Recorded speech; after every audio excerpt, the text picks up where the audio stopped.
continuación presento la conferencia de esta mañana llamada Gestión de Riesgos, Áreas y Conceptos Básicos, a cargo de nuestro conferencista invitado, el ingeniero Gonzalo Ernesto Funes, del Centro Nacional de Investigación y Capacitación ante Contingencias, de COPECO.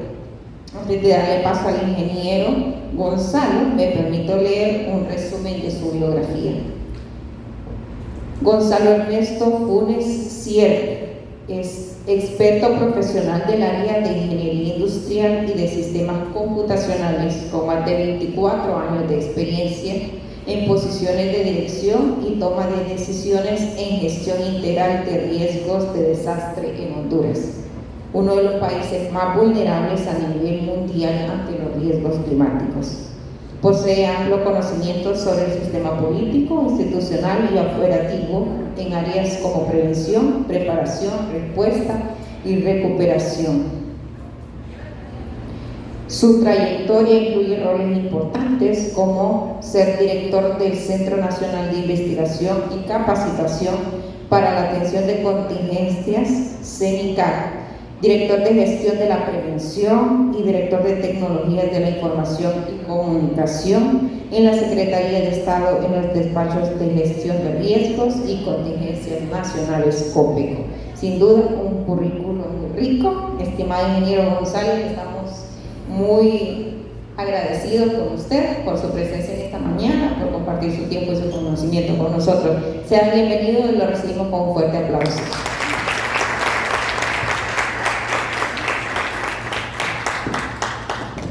Muchísimas gracias. Es verdaderamente un honor estar aquí con ustedes y la gran coincidencia, un proyecto que lleva el nombre de alguien a quien yo conocí y que fue un verdadero amigo y quien compartió conmigo muchos conocimientos. En mis primeros años de COPECO, el doctor Gonzalo Cruz me dio muchos conocimientos y qué bien como hacer honor a esta amistad que tuvimos por mucho tiempo.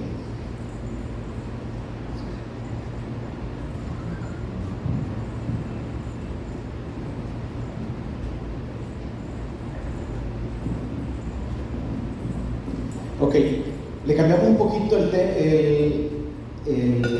título a la presentación y es Riesgos, Desastres y Desarrollo en Honduras. Ya nosotros hemos visto anteriormente conceptos básicos sobre gestión de riesgos. Entonces queremos nosotros ver cómo nosotros los hondureños aportamos a eso que nos tiene en uno de los primeros lugares y que nadie quiere tener.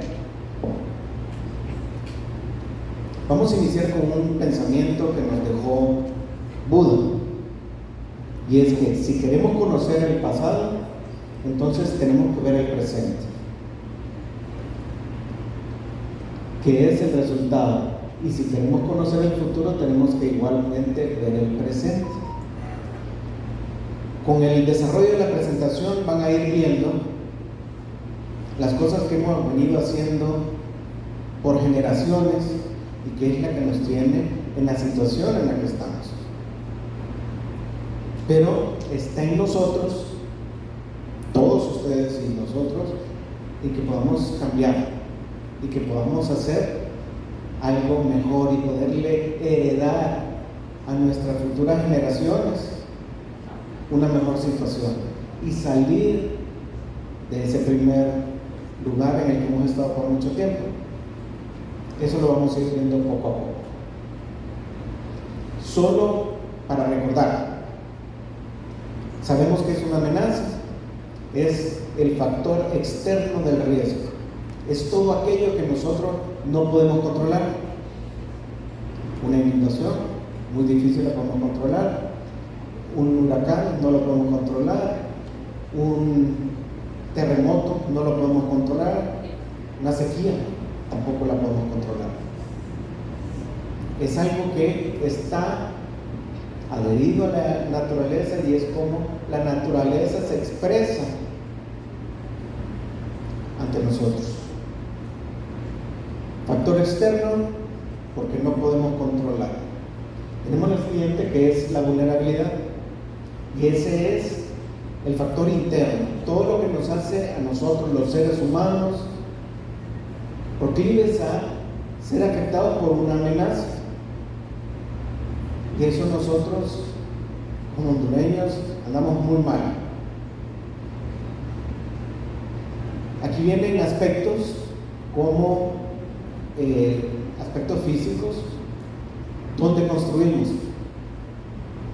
cerca de los ríos, construimos cerca de las laderas de las montañas.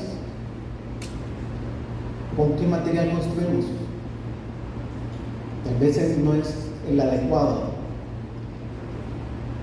Posiblemente no hacemos la combinación de la mezcla del cemento como debería ser, por ahorrarnos algunos centavos.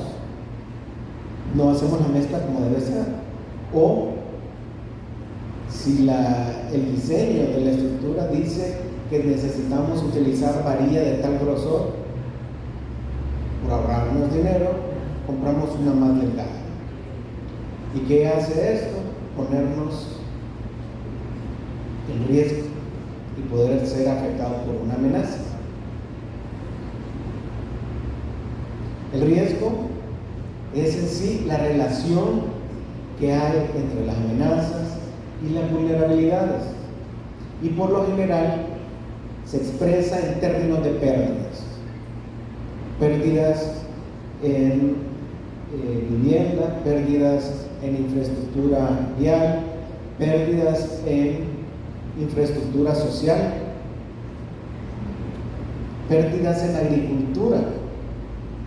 Todo eso es lo que nos dejan los riesgos, cuando ya se manifiesta, porque tenemos una amenaza alta y adicionalmente tenemos una vulnerabilidad alta.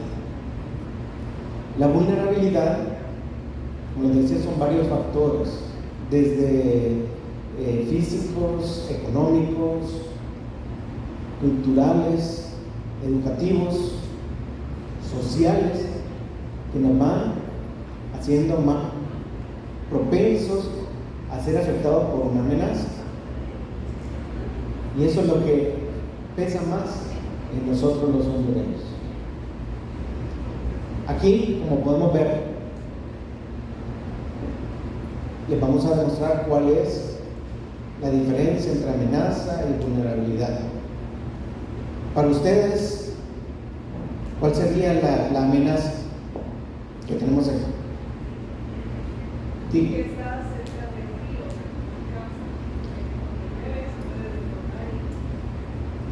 Bueno, ahí me está diciendo vulnerabilidad. Y aquí me decían el río. El río como tal no es una amenaza, es un recurso. Pero lo que se puede dar con el río, que es la crecida de las aguas y que produzca una inundación, esa es la amenaza. Entonces tenemos que la amenaza es el río. Luego, la vulnerabilidad, como les estaba mencionando, ya es la casa. Y yo les decía, hay varios factores. La parte física, ¿qué tan cerca está del río? Está prácticamente en la orilla del río. ¿De qué material está construida la casa? ¿De adobe o bajareque? ¿Y qué pasa con el adobe cuando se cruza con el agua? Se viene abajo. Miren, el techo también es de palmas, no está realmente seguro. Y vemos que dentro de la vivienda hay gente viviendo porque hay ropa tendida. Entonces nos dice que hay gente que está viviendo en una vivienda. Esa era la amenaza. Y la vulnerabilidad es la casa, pero con todos esos aspectos. Aspecto económico, tal vez es pobre y que no tiene recursos para construir una vivienda en otro lugar más seguro. Y eso lo lleva a construir ahí. Lo que vimos de la vulnerabilidad física, el tipo de vivienda, la cercanía al río, la antigüedad de la vivienda es otro aspecto.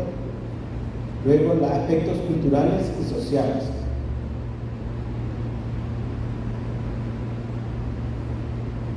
Y al final, ese signo de más no es una operación matemática, es una relación, simplemente una relación entre amenaza y vulnerabilidad. En los textos ustedes pueden ver siempre esa ecuación que amenaza más vulnerabilidad es igual a riesgo. No es una ecuación matemática, sino la relación que existe entre ellas. Entonces ahí tenemos el riesgo. Y es aquí donde yo les digo, amenaza alta y vulnerabilidad alta, vamos a tener un riesgo alto. En cambio, amenaza alta, pero una vulnerabilidad baja, nos va a dar un riesgo bajo.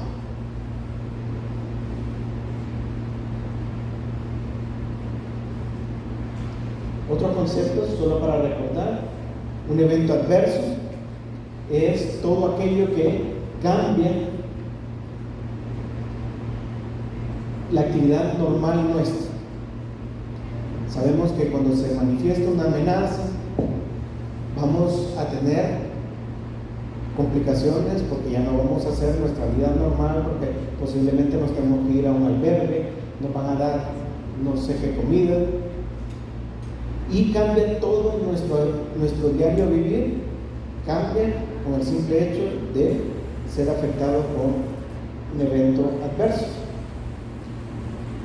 El evento adverso puede manifestarse ya cuando se eleva el grado de afectación, puede ser una emergencia. La emergencia tiene la característica que está siendo afectada la población, pero la comunidad tiene recursos para atenderle. Con recursos internos de la comunidad se hace la atención a las afectaciones que se dan. Y, como ven en la frase, no se excede la capacidad de respuesta de la comunidad. Muy importante tener eso en mente. En cambio, el desastre, que es un evento adverso también, solo que de mayor magnitud, el desastre se caracteriza porque excede la capacidad de respuesta de la comunidad. Entonces nos toca tocar las puertas valga la redundancia, las puertas de la cooperación y que nos ayuden. Si estamos a nivel de comunidad, tenemos que tocar al nivel municipal. Si estamos a nivel municipal y se rebasa la capacidad, tenemos que buscar a nivel regional, departamental y por último a nivel nacional. Entonces aquí es donde, con esta relación que tenemos, esta escalera donde se va agravando la situación, tenemos que estar bien claros que la primera atención es a nivel comunitario. Nosotros tenemos la responsabilidad de cuidar de nuestra familia, luego en conjunto de los vecinos. Si ya se rebasa a nivel de colonia, vamos y tocamos la puerta del municipio, y así sucesivamente hasta llegar a nivel nacional. Entonces yo les diría, si viene que hubo TV o viene HCH a un incidente, un incendio estructural o una inundación, ¿qué es lo primero que pregunta el medio de comunicación? Ellos preguntan, ¿y ya vino por qué?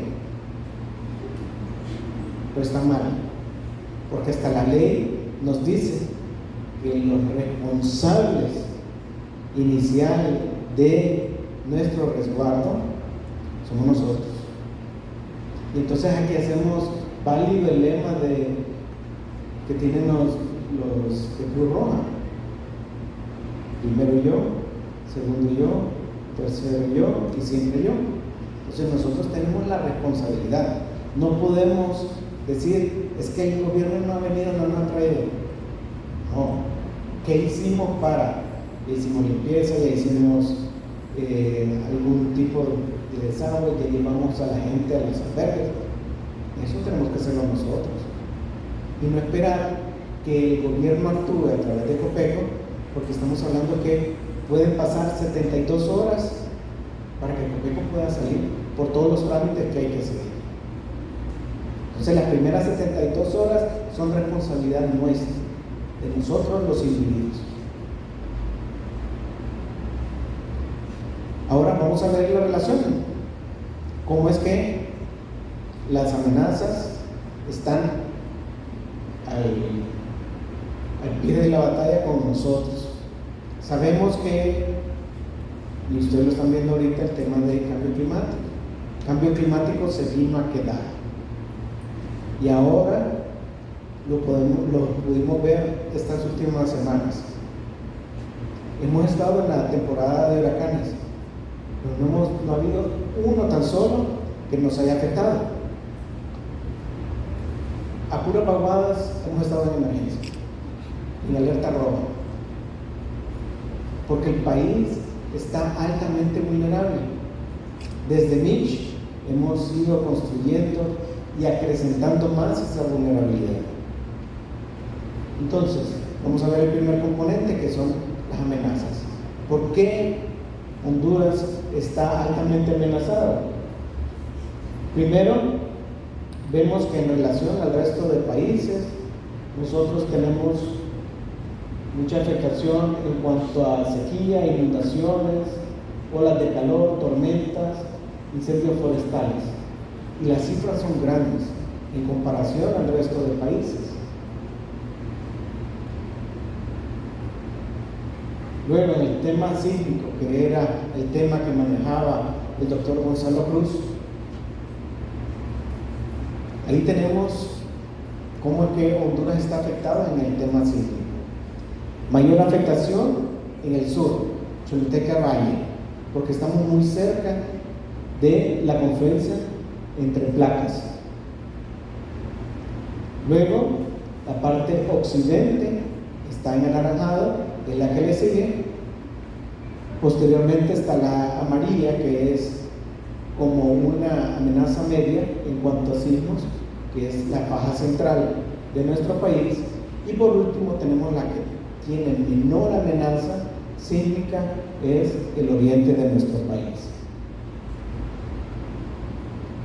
¿Cuál es la gran característica que tenemos nosotros? Eso lo aprendí de mi tocayo.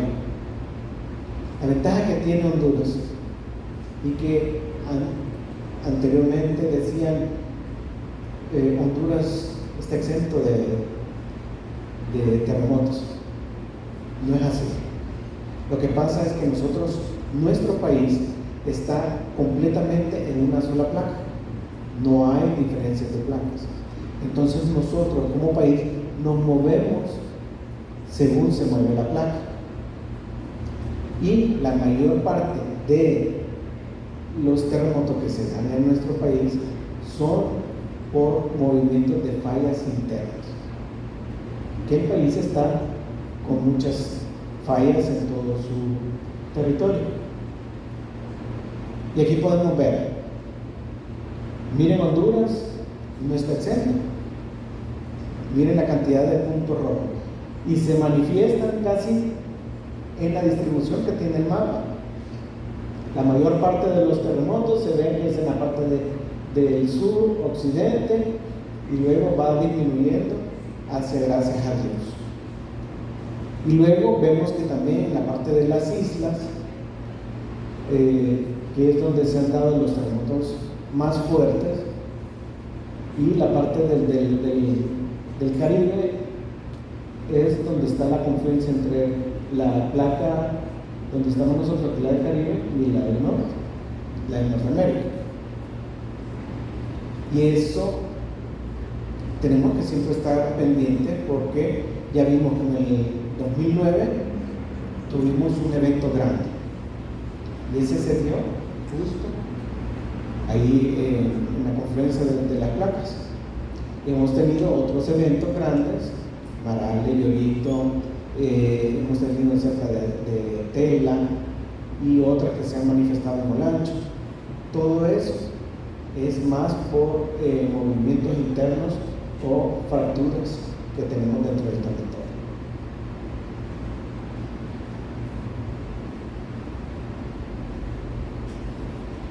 Una de las grandes características que tenemos como país es que tenemos costas en ambos océanos, la parte atlántica y del Océano Pacífico. Vemos que esto nos hace propensos a tener problemas en cuanto a tsunamis que se presentan en Asia, nos pueden afectar en el sur de nuestro país, o terremotos que se presenten en Groenlandia pueden venir y afectar a la parte atlántica de nuestro país. En el tema de huracanes, vemos que Honduras está justo en el paso de todos los huracanes. Pueden ver todas esas rayas, son todos los huracanes que han pasado a lo largo de la historia, y se ve que Honduras está justo en el paso de los. Entonces nosotros estamos expuestos a los huracanes. Y ejemplos de algunos huracanes que mayormente han afectado a Honduras: tenemos en el 74 el huracán Fifi, que básicamente afectó toda la costa norte. Luego tenemos en el 98 el huracán Mitch, que es como el parteaguas, que fue el huracán que más afectó a nuestro país y el evento que nos llevó a estar en ese primer lugar de la elección, de que lo vamos a ver más tarde.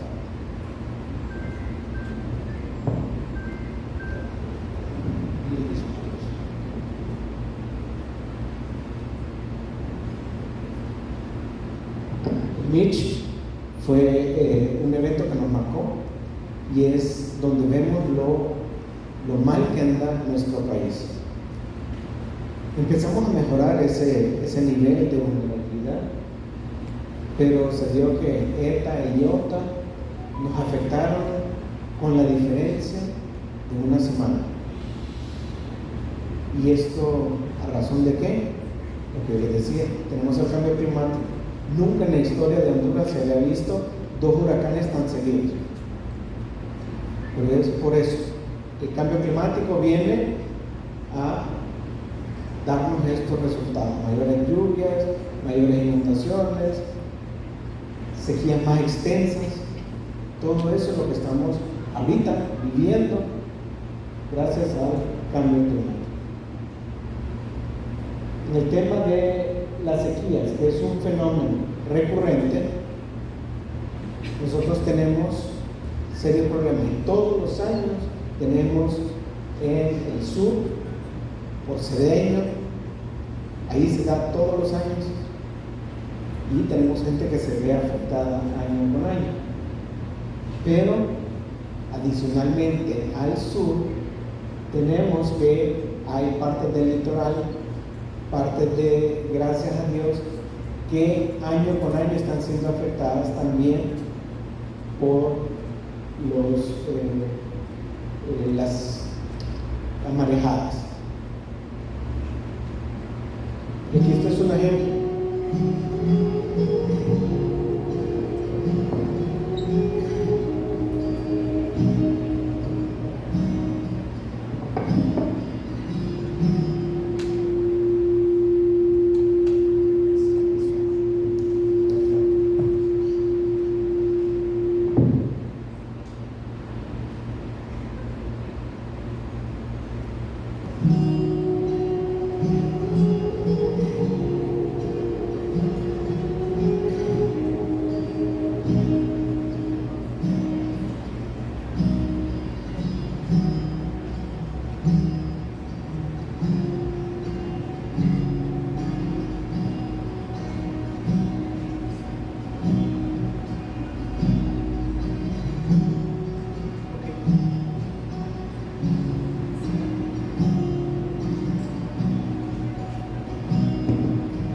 Ok, siempre hemos creído que solo en el sur que tenemos problemas, pero Pero ahora... ahora Alexis Sandino Alegría, soy el presidente del patronato de la comunidad aquí de Miami. Bueno, estamos viviendo una situación un tanto diferente en Tela, ¿verdad? Este mar que ha sido pues el destino que ha traído por décadas a miles de turistas por sus bellas playas, como un fenómeno un poco extraño que a usted lo tiene preocupado. Sí, en verdad que hemos estado viendo momentos bien críticos y de bastante preocupación, ¿va? Porque estamos viendo que estamos perdiendo la comunidad y bueno, estamos pidiendo ayuda a ver qué se puede hacer para poder remediar el grave daño que nos está ocasionando el mar ahorita. De hecho, algo más grave de lo que uno se puede imaginar, no solo están perdiendo la playa, están perdiendo su comunidad. Exactamente, sí, hemos perdido, porque imagínense que está botando hasta las champas, las casas y nos está reduciendo el espacio. ¿Desde cuándo se está observando este fenómeno que vemos que el mar se está adentrando a la comunidad? Ya se ha llevado buena parte de la playa, ya se ha llevado gran parte de las champas. Hay un complejo turístico también aquí que está en verdadero peligro porque el mar, ¿quién no va a detener? Así es. Esto tiene como 6 meses de haber comenzado el mar a acercarse más a lo que son las casas y como puede ver ahorita hasta la carretera prácticamente se está llevando prácticamente. Entonces esa es la preocupación de nosotros porque esta es la zona de trabajo. De aquí es donde depende de nuestra familia y todo eso, y queremos ayuda por eso, para ver qué nos pueden apoyar para remediar el problema que estamos pasando ahorita. Para que la gente conozca, esta es una comunidad agrícola en el oeste de Tela. Se llama Miami, pero ¿por qué el nombre de Miami? El nombre de Miami proviene porque por el parecido que tenía con que es Miami, Estados Unidos, la playa, exacto. Sí. Eso. ¿Y qué les han dicho? ¿Han logrado hablar con autoridades o algún conocedor en esta corriente? Ok, vamos a parar el video porque tarda un poquito, pero esto nos está diciendo que las marejadas no solo son en el sur, ya estamos perdiendo un lugar que ha sido turístico como la playa de Miami, y es algo que nos ha dado frutos en lo económico por el tema turístico. Estamos perdiendo casi la playa. ¿Tiene solución? Sí tiene solución, solo que son caras. Podemos ver cómo Dubái ha ido quitándole espacio al océano y ha crecido. Eso es porque sí existen medidas para ir resolviendo eso, pero son medidas extremadamente caras para nuestro país. Otro evento que mayormente nos afecta, y esto es todos los años, son los incendios forestales. El año pasado, en 2024, tuvimos, creo que, récord de incendios forestales, al grado que se tuvieron que parar la operación de los aeropuertos. Tuvimos un incremento en enfermedades respiratorias que se tuvo que abarrotaron los hospitales y que no teníamos capacidad para atender. Y lo que da a veces cólera es que muchos de esos incendios son causados, ya sea por mala praxis o tal vez que alguien por querer buscar una mejor producción le mete fuego a su parcela para luego prepararla para la agricultura, y sabemos que esto más bien está degradando cada vez más la tierra. El 2024 fue récord en cuanto a incendios forestales para nuestro país. Pero el tema de aridez está muy relacionado con la parte del cambio climático que nos está dando mayores sequías, con mayores problemas en cuanto a producción, en cuanto a la fertilidad del terreno. Las sequías en parte también tiene como resultado de prácticas de antaño. Sabíamos que antes lo que era Choluteca y Valle era el boom del cultivo del algodón, pero ese producto utilizaba demasiados químicos que al final terminó destruyendo mucho de lo. Y ahora tenemos pues que gran parte de donde se manifiesta la sequía y donde hay una gran cantidad de aridez que ya no da frutos. Podemos ver en todo lo que es San Lorenzo, en Valle, lo único que se da es el árbol del jícaro, pero los otros cultivos que teníamos se han perdido. Ahora el tema de vulnerabilidad, que este es el más grave de nuestro país. Como les mencionaba, Honduras está en uno de los primeros lugares y ha estado por mucho tiempo en el primer lugar como el país más vulnerable ante los riesgos climáticos.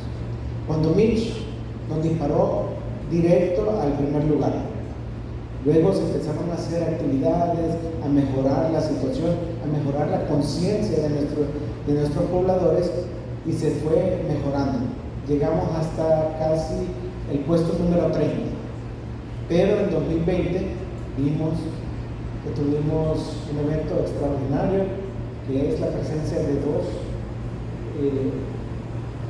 huracanes con una diferencia de una semana, que son ETA y OTA. Y esto nos disparó otra vez al primer lugar. Y estas son las realidades, son las cosas que hacemos nosotros los hondureños. Miran, creo que por empedregar, ¿dónde construimos? Y son complejos habitacionales grandes. Construimos cerca de la ribera del río. Y si ven las casas aquí al lado izquierdo, están prácticamente en la orilla ya para caerse. Esto es lo que pasa. Vivimos cerca del río y ahí está la afectación. Esto es ejemplo de lo que nos dejó Mitch después de la afectación, todo lo que arrastró Mitch y que fue a dejar ahí por el puente del Chile. Otros ejemplos, miren dónde están las casas y luego arriba está una pared de piedra. Entonces dicen, no, es seguro porque es de pura roca, pero ustedes pueden ver que la roca está fracturada y ven, se pueden ver muestras de dónde sale el agua. Entonces eso quiere decir que en cualquier momento una roca de esas se desprende y cae sobre las casas. Lo mismo acá, casas construidas cerca de los terraplenes. Y miren, no basta solo una casa de un piso, hay casas hasta de 3 pisos ahí.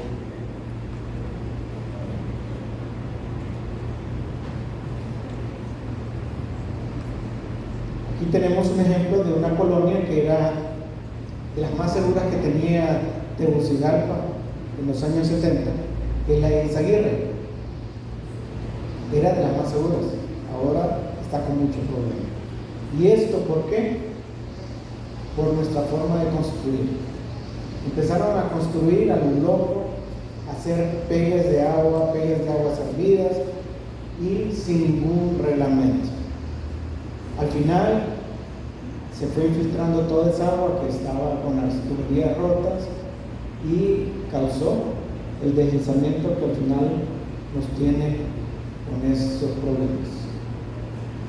Este ya lo habíamos visto. Ahora el tema del desarrollo. Vamos un poquito rápido porque ya se nos está cortando el tiempo. El desarrollo está íntimamente relacionado. Ya vimos los dos factores del riesgo: la amenaza, la vulnerabilidad. Y luego cómo el desarrollo influye también en estos aspectos. Después de Mitch se volcó la cooperación a Honduras y todos venían a hacer análisis, y uno de ellos fue PNUD. Hizo el análisis de cuáles eran las zonas que habían sido más afectadas por el huracán Mitch. Y se vio que son los departamentos que están en el litoral y luego una bajada por el centro del país hasta llegar a Choluteca y Valle. Y esa era la T del desarrollo de nuestro país. Eran los lugares que mayormente se habían desarrollado, donde estaba la mayor parte de la producción de fábricas, de maquila, la parte norte, la parte donde se cultiva la piña, los bananos, toda esa es la otra parte que fue afectada. Y así fue dando el Distrito Central y todo Francisco Morazán, que era donde estaba todo el gobierno, donde estaba ahí se vio mayormente afectada también, porque se dieron muchos deslizamientos, muchas inundaciones, y al final tenemos también en Choluteca, que era otro de los polos de crecimiento de nuestro país.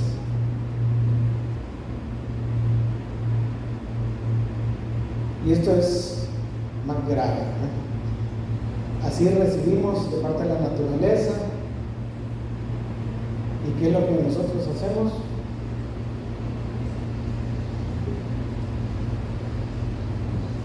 Le quitamos el espacio a los ríos. Al final, como sea, la naturaleza reclama su espacio y es donde tenemos los problemas. En el 2005, aquí cerca, en las colinas, fueron grandes inundaciones, grandes pérdidas, y vimos que en realidad tenía la forma como hemos ido construyendo, de una forma desordenada.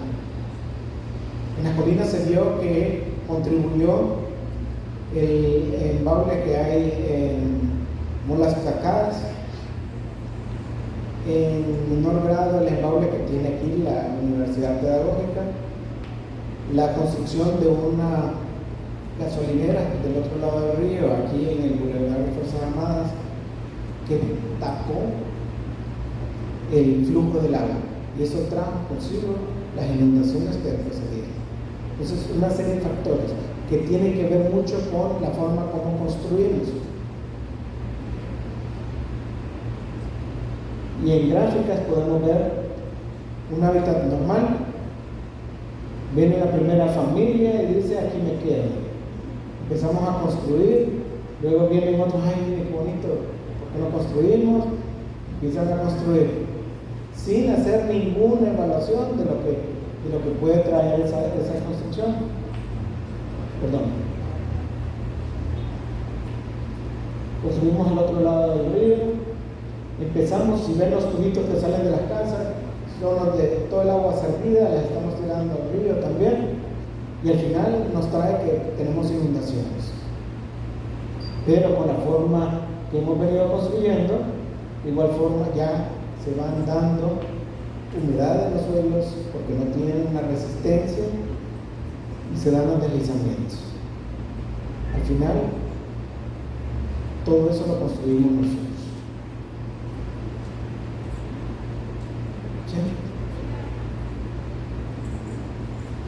Un pequeño diagrama, cómo las amenazas y las vulnerabilidades se unen para luego generar el riesgo. Y tienen todas las condiciones que vimos de la vulnerabilidad, nosotros los niveles las tenemos todas. Y el contexto de amenaza, que es que estamos por ubicación geográfica, estamos expuestos a todas las amenazas.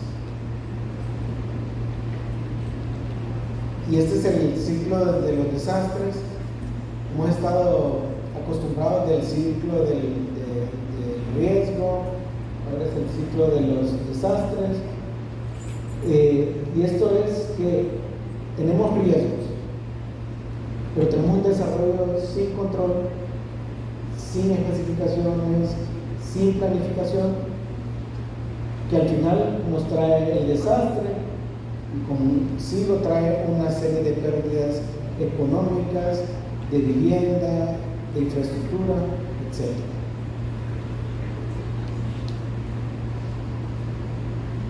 Y aquí, para que vean, son ejemplos reales los que les voy a dar.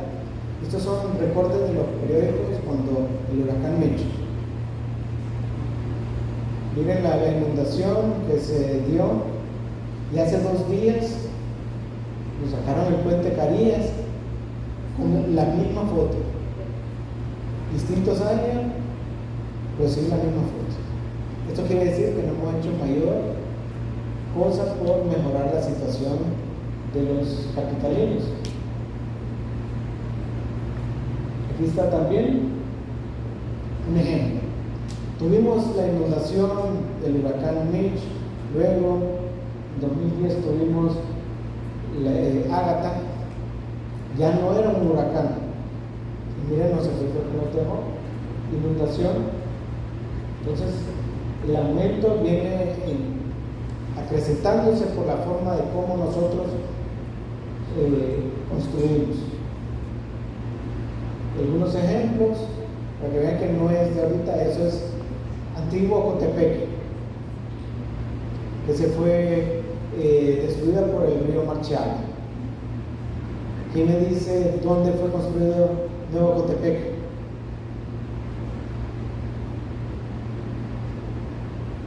¿Quién? ¿Saben dónde se construyó Nuevo Cotepeque? Se construyó exactamente en el mismo lugar. Entonces está a expensas de que el río Marchala en cualquier momento se la pueda llevar. Miren desde cuándo. Cosa similar con el huracán Fifi en el 74. Una de las zonas con mayor afectación fue Choloma. Solo para que se imaginen, la altura de la inundación daba arriba de los postes de energía. Esa era la inundación. Nos dejó serios problemas. Viene la cooperación, en específico los japoneses, y crean una serie de represas de sedimentación para mejorar la situación de riesgo de Choloma, que eran las famosas presas Sao, que ya nadie se acuerda de ellas. Las presas estaban antes de llegar a Choloma y lo que hacían era retener la inundación, pero por falta de interés los alcaldes no le dieron mantenimiento a las represas. Y luego salió la ley que controla cuando uno saca material de los ríos, y esa vino a grabar todo. Si ustedes van a Choloma, ustedes pueden pedir que los lleven a conocer dónde están las represas Sao, y van a ir a un lugar donde van a ver una gran planicie. No se ven, ya están enterradas bajo muchos metros de tierra, porque no se les dio mantenimiento. La ley de desasolvamiento de tierra, esa vino a grabar, porque limpiar los ríos, desasolvarlos, qué iban a hacer con el material, los alcaldes hacían lucro con el material y todo lo demás. Pero terminamos con eso. Fueron millones de millones que donó Japón, y ahora las represas ya no se ven, no se sabe dónde están. Caso del Crónico, allá por Copeco, se construyó Ciudad Mateo. ¿Y dónde se construyó? A la orilla del río Guasarique. Y el río Guasarique es la fuente de agua que tenemos los capitalinos. ¿Se imaginan todo lo que iba a ser, todas las aguas hervidas? ¿Cuál iba a ser el agua que vamos a estar tomando? Todo contaminado. Este fue un ejemplo justo en Mitch, y que fue icónico, en Morolica. ¿Se acuerdan que hay una historia que el alcalde se vino caminando desde Morolica para venir a informar de la situación? Pues eso fue lo que quedó de Morolica. ¿Y quién me dice dónde está Morolica? Nueva Morolica construida. Está un poquito aguas abajo, pero en la misma cuenca, sí, adentro del río. Entonces no tenemos conciencia, no tenemos, nos dicen que tenemos mente corta, porque no nos acordamos de las cosas que han pasado. Esto es algo inédito, ¿verdad?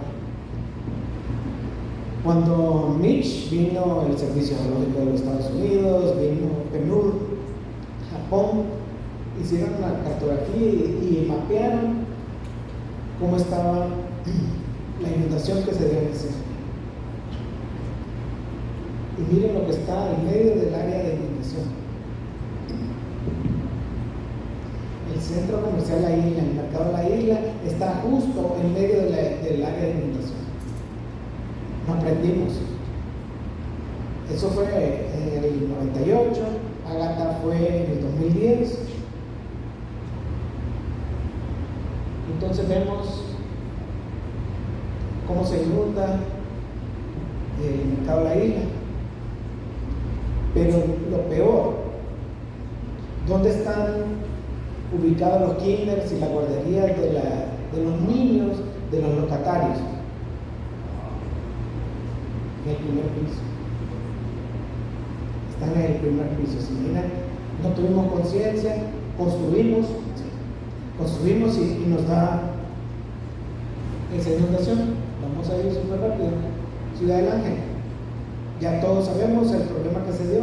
Desde el 75 ya se sabía que era deslizamiento activo. ¿Qué pasó? Y ahora está peor porque se deshizo todo. Lastimosamente tenemos 45 familias todavía viviendo ahí.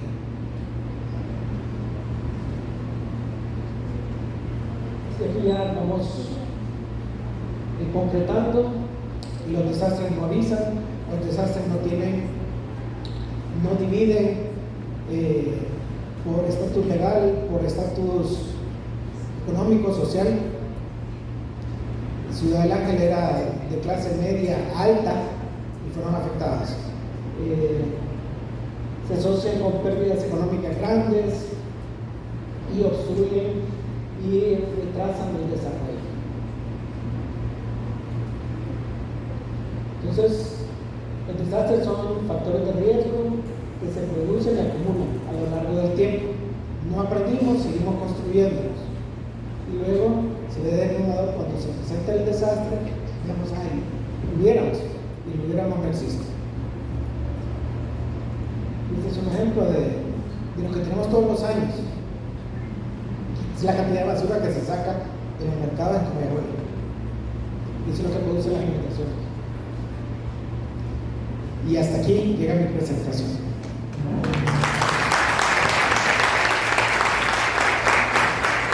Gracias a Emilio González, un tema tan importante que todos lo conozcamos. Damos un paso ahora a ustedes. Estimados estudiantes, ¿tienen preguntas para el ingeniero o algún comentario respecto de la conferencia? Vamos a ver por acá, a ver si se puede acercar un poquito porque no creo que alcance el cable. Buenos días. Me llamó la atención el tema de la vulnerabilidad, específicamente cuando mostró las casas de las personas que viven abajo de los ríos, que viven en los ríos. Yo soy de Cortés y veo que año tras año se mueve a las personas que construyen las casas a la orilla de los ríos, se les da un hogar, pero esas personas venden esa casa y se vuelven a instalar ahí para que llegue otra vez otro gobierno y lo vuelva a mover y les dé otra casa para volverla a vender. Porque el gobierno no prevé eso, no evita ese negocio que ellos tienen. Y solo como comentario respecto a las de Choloma, que digo, las presas están injustosas, todavía hay algunas que son bonitas, pero están arriba. Correcto, son bonitas, pero están abandonadas. Sí, muchísimas gracias.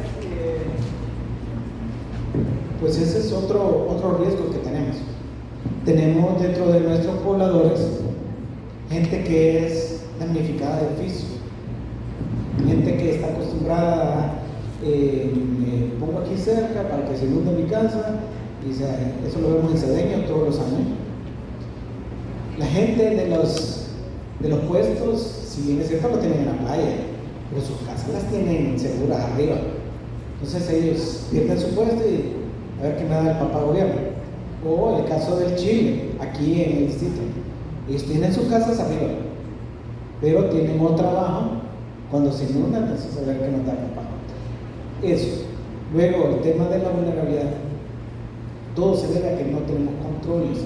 Existe y nos llenamos la boca de decir, tenemos un código de la construcción, el CHOC, pero es una copia fiel de los Estados Unidos y no toma las previsiones con construcciones como las nuestras. Estos rascacielos que se están haciendo aquí en el distrito, eso sí llevan las especificaciones, porque ese sí cubre, el CHOC sí cubre esas edificaciones, pero el 85% de las construcciones de nuestro país son de adobe y bajareque, y ahí no hay. Pero con el doctor Gonzalo vimos que hay una construcción que sí es factible con adobe y bajareque y que puede ser sismorresistente, y es utilizando bambú en vez de varillas, se puede hacer una estructura sismorresistente, pero que tiene que ser ubicada en lugar que no sea inundado. Sí.